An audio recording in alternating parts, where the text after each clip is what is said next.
What's up, guys? It's time to talk about one of the funniest movies I've ever seen, Scary Movie. Actually, before we get started.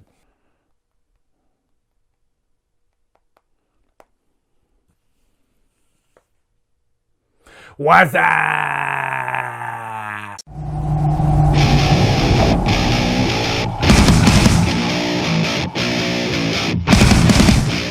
Scary Movie stars Anna Faris, Shawn Wayans, Marlon Williams, and is directed by Keenan Ivory Wayans. What's up, guys? It's time to dive into some movie reviews. These are going to be for my patrons. This one is going to be for Lexi Little, and I'm going to do Evil Dead after this one for Matt Casey. If you are of a certain tier in my patron group, then you can get a review in your honor. And again, this one's for Lexi Little. I can't thank you guys, my patrons, enough. You guys are the ones that keep me afloat, constantly giving me great ideas, and always giving me interesting movies to review too. And I probably would have never thought to even review Scary Movie. Yes, I've seen it. Yes, it's freaking hilarious. Reporting live for Black TV. White folks are dead. We're getting the fuck out of here. Let's roll, Jack. Come on, back.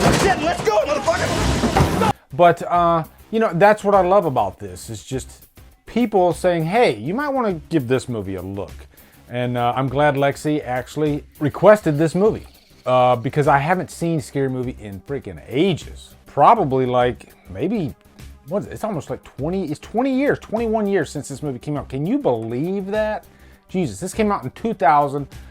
At that point, they had already done, I believe, two Scream movies, but it's not just a parody of Scream. It's also a parody of just a lot of movies that were going on around that time. Specifically, Scream, I Know What You Did Last Summer. I think there's a little bit of urban legend in there. Definitely that funny Blair Witch Project scene. And there were a lot of movies that were parodying Blair Witch Project at the time. That's just how big it was.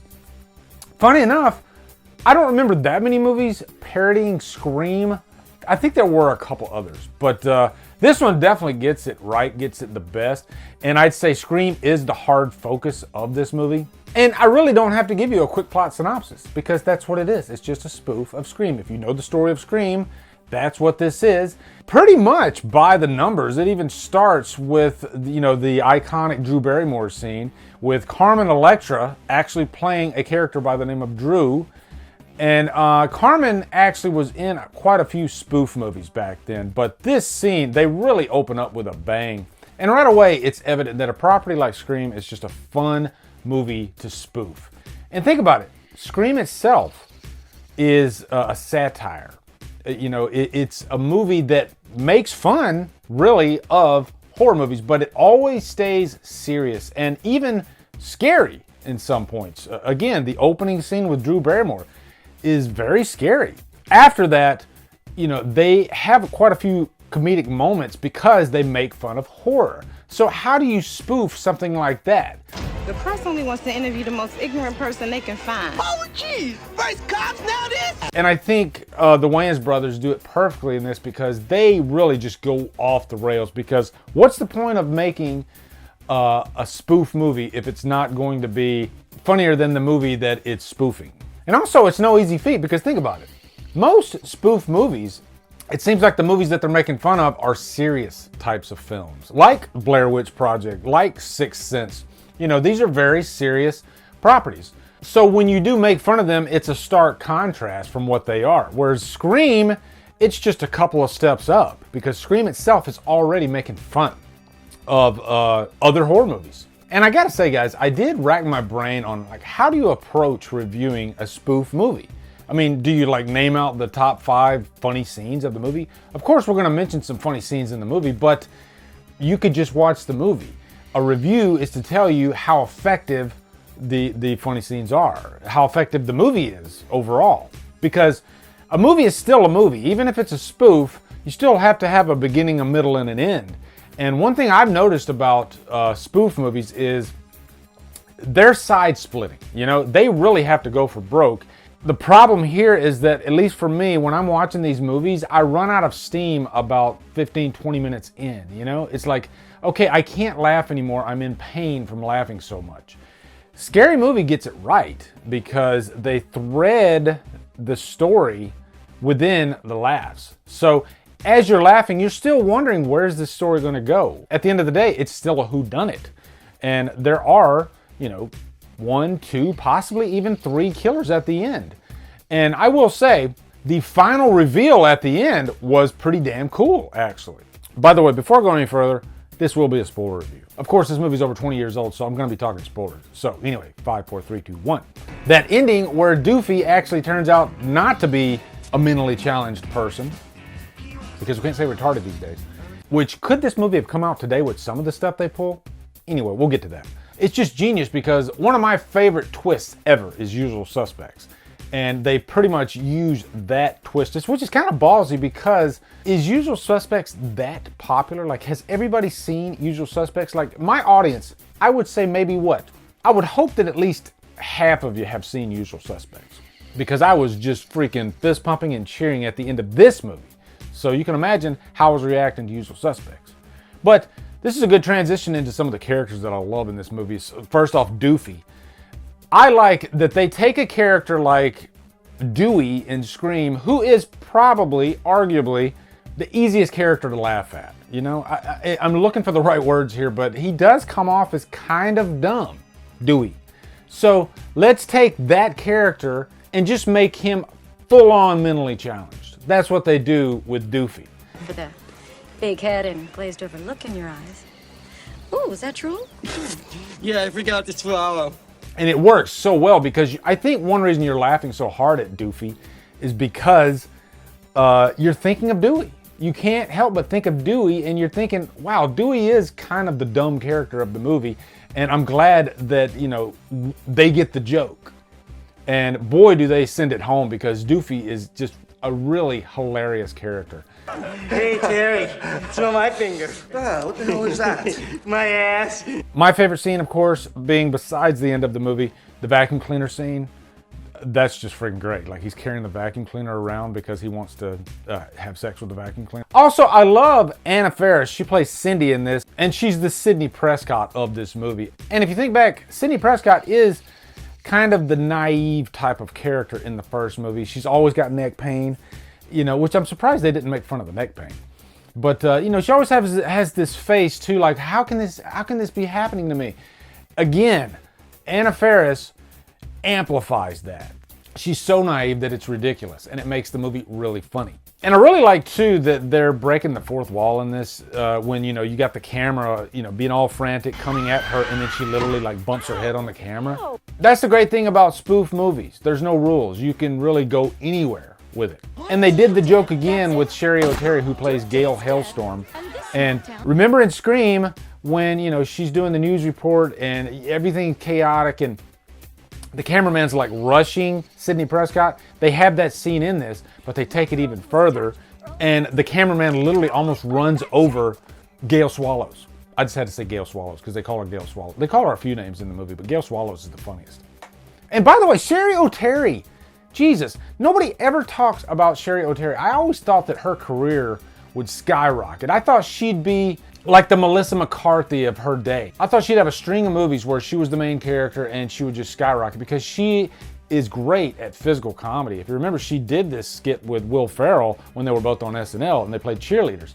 And I think she always stole the show. Yeah, Will Ferrell was funny, but Sherry O'Terry, every single time she knocked it out of the park. So, Fever's rising. Time to call. Who's that Spartan clinging on to me? It's me. It's me. it pains me that she didn't really, you know, capitalize on that and go farther because, again, she's hilarious in this. Then you got Shannon Elizabeth. Everybody remembers her from American Pie. You know, that was a big moment for her. And it was kind of controversial because, you know, she was willing to do nudity right there. And it ended up paying off for her because it made her into a big star at the time. But she ended up doing this movie. She's really funny. Like, she really knows how to handle comedy. And especially the scene where she's, you know, she's being stabbed and she starts taunting the killer as he's stabbing her. And some of the lines that she pulls off, I mean, I'm freaking rolling. Ooh, I guess this is the big climax. Hope you don't mind if I fake it. Now, I think perhaps the funniest part of this movie is definitely Brenda. This movie was made by the Wayans brothers. And Of course, they were gonna make fun of some of the tropes that black people have with movies. When, you know, when they go to the theater, the stereotype is that they're gonna be the loudest, they're gonna be yelling at the screen, and so the Wayans brothers, they take that trope and they just throw a stick of dynamite on it, and you got Brenda. You can see her real hair right here. Mind. I know you better get out of my face.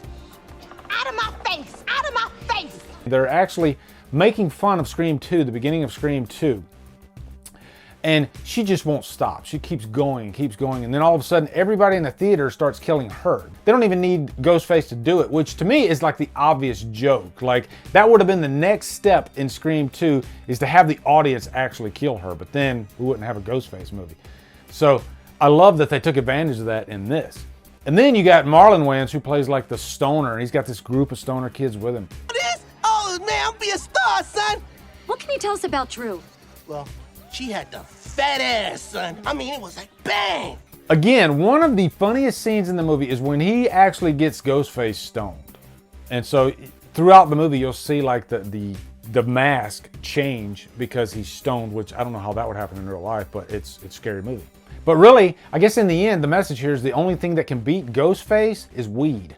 Then you got Sean Wayans, who is obviously gay throughout the movie. Like, he's constantly giving these like sexual innuendos to every male character in the movie, and he like really goes for broke for it. I guess the joke there is that like nobody's picking up on it, which anybody would obviously pick up on that. I love the t-shirt scene where he's like, does this shirt make me look gay? And then he literally takes the I'm not gonna do it, but he takes the shirt and, you know, he like folds it over. I'm not gonna do it, I swear to God. You guys want me to do it, don't? No, I'm not doing it. Now, as far as any cons for Scary Movie, I think the one thing that hurts it is that some of the jokes are dated. The "What's up" line, of course. I remember back then that line, "What's up," and I don't know if it started with Scary Movie. I don't think it did. I think it was on a Budweiser commercial. But, you know, it was just one of those jokes that got too big and then it just kind of evaporated. That's what happens when jokes get too big and they blow up into the pop culture. What's up with you? Nothing.